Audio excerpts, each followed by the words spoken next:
Have you ever been on the highway, looked over, and seen one of those massive tractor trailers thundering past? They're such a common sight, we barely even think about them. But these giants of the road are the lifeblood of our modern world, carrying everything from your morning coffee beans to the new phone in your pocket. But where did they come from? Who was the first person to look at a truck and think, you know what this needs? A giant box attached to it.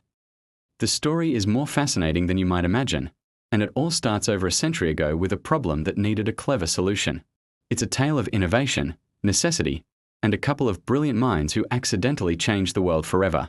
So buckle up, because we're about to take a journey back in time to uncover the surprising origins of the semi-truck.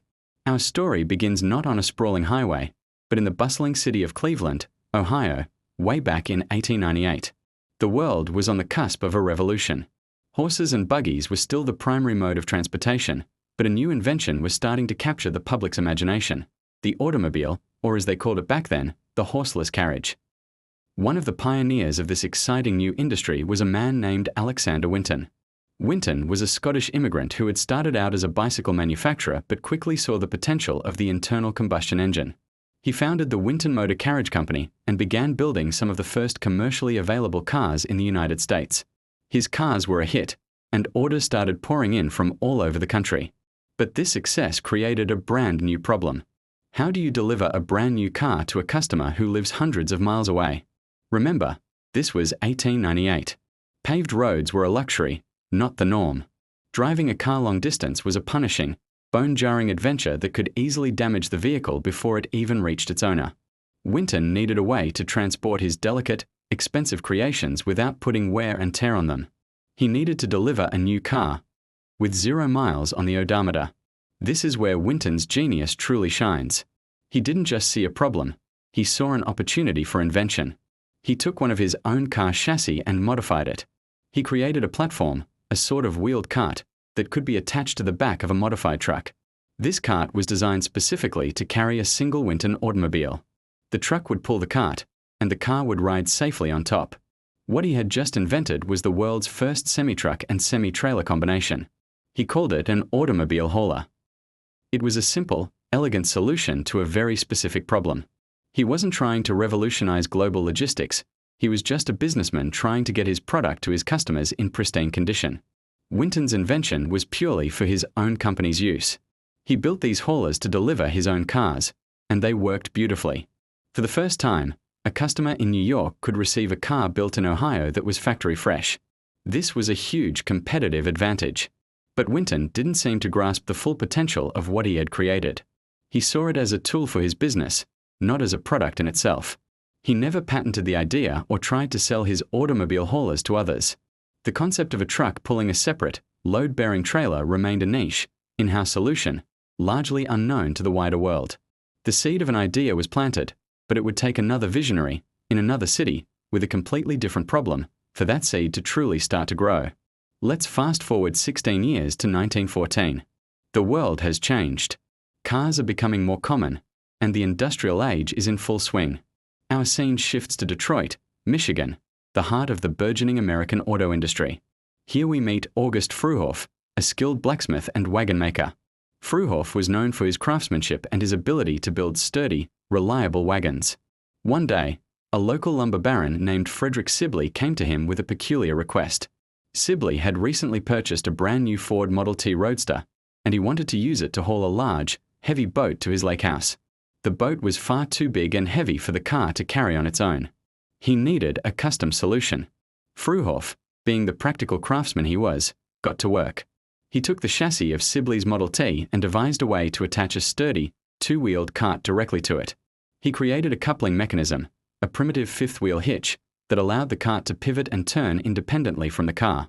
The cart would bear the weight of the load, while the Model T would provide the pulling power. This contraption, which Fruehauf called a semi-trailer, was a resounding success. Sibley was able to haul his boat to the lake, and he was so impressed that he came back to Fruehauf with another idea. He realized this trailer could be used to haul lumber from his yard to his customers. This was the light bulb moment.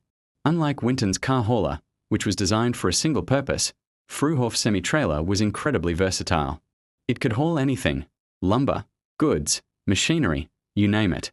Fruehauf quickly realized the immense commercial potential of his invention. In 1918, he officially founded the Fruehauf Trailer Company, and business boomed. Companies in all sorts of industries saw the value in this new technology. A single truck could now be paired with multiple trailers. A driver could drop off a full trailer at a loading dock, hitch up an empty one, and be on his way without waiting for the trailer to be unloaded. This dramatically increased efficiency and cut down on costs. The Fruehauf Trailer Company began to innovate rapidly. They developed better hitches, stronger frames, and different types of trailers for different kinds of cargo, like flatbeds, tankers, and refrigerated units, which they called reefers. What started as a one-off project to move a boat had blossomed into a full-fledged industry. The semi-trailer was no longer just a cart pulled by a car. It was becoming the backbone of a new era in transportation. While Winton invented the initial concept, it was Fruehauf who commercialized it, perfected it, and unleashed its true potential upon the world. So, we have two key inventors, Alexander Winton, who created the first semi-truck out of a need to deliver his own products, and August Fruehauf, who refined and commercialized the semi-trailer, making it a versatile tool for all of commerce. The combination of these two innovations was nothing short of revolutionary. Before the semi-truck, long-distance shipping was dominated by the railroads. Trains were efficient for moving massive amounts of goods between major cities, but they were inflexible. They could only go where the tracks went. If a factory or a store wasn't located near a rail line, you still needed wagons or smaller trucks for the last mile of delivery, which was slow and expensive. The tractor-trailer changed all of that. It combined the long-haul capacity of a train with the point-to-point flexibility of a truck. A truck could go anywhere there was a road. This created a door-to-door shipping network that was faster, more flexible, and often cheaper than the railroad. Factories no longer needed to be clustered around rail depots.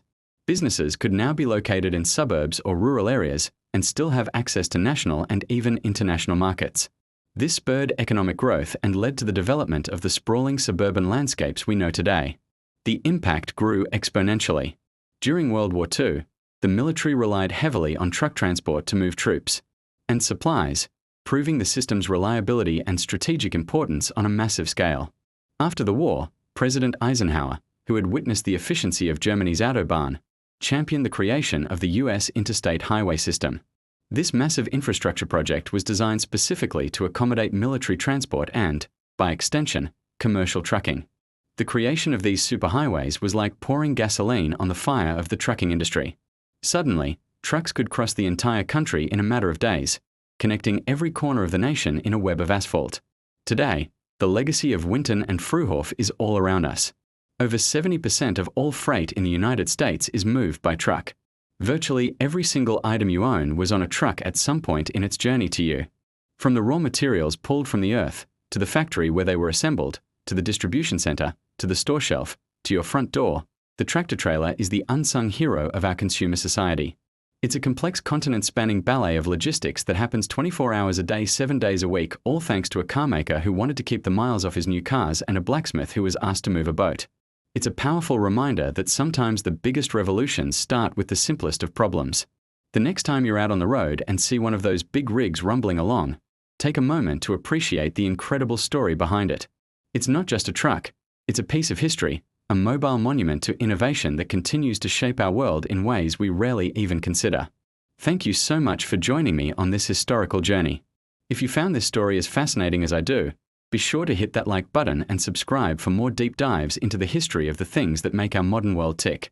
Let me know in the comments what piece of everyday technology you'd like to learn about next. Until then, stay curious.